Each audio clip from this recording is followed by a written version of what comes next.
Well, I watched Hellboy the Crooked Man on Tuesday, a new Hellboy movie.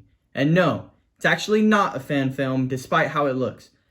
I needed to take a couple days and let this sit because who the hell let this happen? The original two Hellboy movies are some of my favorite films, and like many other people, I was waiting year after year, just hoping that they'd make a third.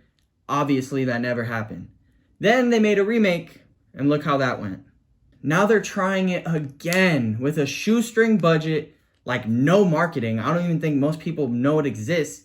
It's not getting a theatrical release, at least not in the States. It's going straight to video on demand. What the hell? The movie takes place in the 1950s where Hellboy and Bobby Joe are separated from their transport carrying their cargo, which is a big supernatural spider or some shit. I don't know. It doesn't matter because they get separated and completely forget about their mission and get all tangled up in the local drama with witches and their balls. I'll get to that in a little bit. And the Crooked Man. Crooked Man. With Jack Kesy taking on the role of Hellboy this time. Jack Kesy. You don't know Black Tom from Deadpool 2? No?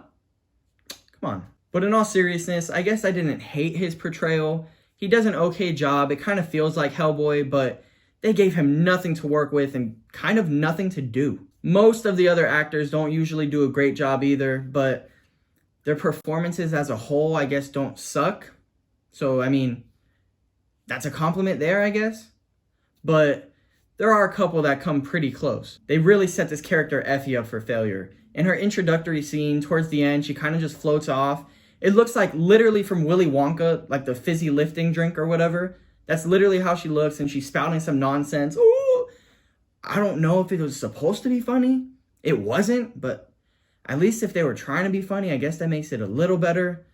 I don't know. And then there's also this actress that plays a character named Cora. Oh my god. With a low budget, it's expected that the CGI probably isn't going to be very good. I can forgive that. But the writing is generic at best. I mean, it's often very on the nose, and the movie isn't shot particularly well or directed very well either. Also, the editing at times, I don't understand some of these choices. There's times where they cut as if there was supposed to be a commercial break there. There's a flashback that's like filmed at 2x speed, so it just looks like some Charlie Chaplin shit or something.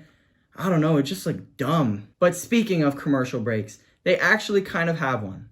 And I'm not talking about an ad break on Amazon or whatever. They have a cutaway.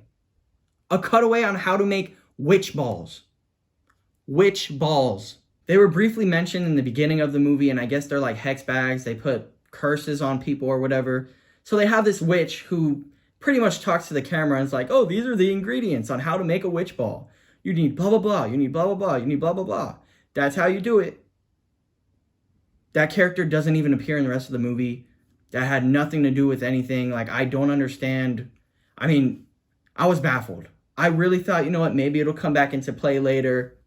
Like, that character, nothing. Never. There's also a few pointless title cards. There's one for the witch balls, which, like I said, that has nothing to do with anything. I mean, witch balls appear in the movie, but that's it. And then there's two more, and the movie isn't even, broken up into sections where title cards would make sense. So I guess they were just trying to be artsy or something. I don't know what they were doing. Once again, Hellboy, I feel like gets no development, but I guess you kind of learn about how he was born. So that's something, but they didn't really do much with it. For most of the movie, it's really just people walking around, sitting around, having very uninteresting conversations. But then about like 50 minutes in or something, by the way, the movie's like an hour 40, things start to actually happen, and it got worse. I don't know how. The fight scenes are so poorly done. Like, even for a low-budget film, it just felt lazy. Hellboy ends up fighting some zombies that the Crooked Man sent after him, and with the help of a reverend or a priest, whatever, Hellboy defeats them with a holy shovel. I don't know if that's in the comics. If it is, I'm sorry. What? Maybe it worked better in the comics if it is in there, but it was just so dumb. He just grabs a shovel, does his little thing, and then now it's a holy shovel, and he could just swipe away the zombies or whatever. My God. Don't watch this movie. There's also a brief scene where Hellboy's getting attacked by leaves. Like leaves, like from a tree, like leaves. And he's just like swiping them away because he's like freaking out. Oh, like stupid. And then for the final showdown, comes a little bit later. The Crooked Man is throwing around Hellboy. He like pukes flies in his face. And then this other guy, Tom, comes, throws a witch ball. The witch balls came back. I mean, I guess they did mean something, but not the cutaway part of it, just that they're in the story.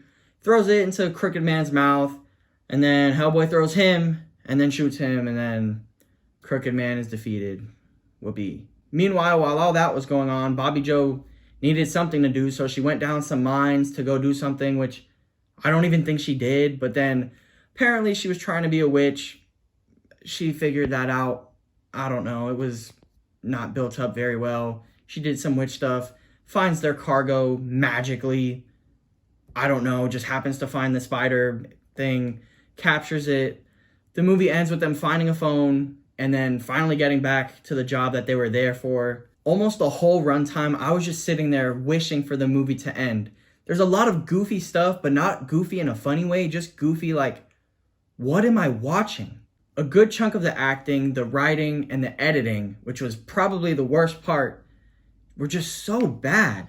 And the movie wasn't even, I almost wish it was worse. Because then I could like kind of laugh at it like, oh my God, this movie sucks. But it wasn't even bad enough for that, but it was still so bad. Like, oh my God. I cannot comprehend how we went from this to this. I mean, just the fact that this movie exists makes me lose any hope that we'll ever get another good Hellboy movie. Because why would a studio look at this and be like, no, we could do that? It's not going to happen. I mean, there's no hope. There's no hope in this world. So please, just do yourself a favor. Skip it. Act like it doesn't exist. Go watch the original 2 again. And maybe even that remake. Because it's not as bad as this. Usually I'd say let me know if you plan to watch it. But, I mean, there's no way you're going to watch this, right? But if you did, let me know if you agree with me. Or if you found something to enjoy about this movie. Tomorrow I'm going to be dropping my review for Terrifier 3. So look out for that. It's October, so whether it's games, movies, TV, I'm going to be talking all things spooky, horror. Also, look out for my shorts because a lot of the things I post in my shorts, I won't talk about in a full video. And if you're not interested in all the, the spooky horror stuff, stick around because I'm sure eventually you'll be interested in something I post anyway.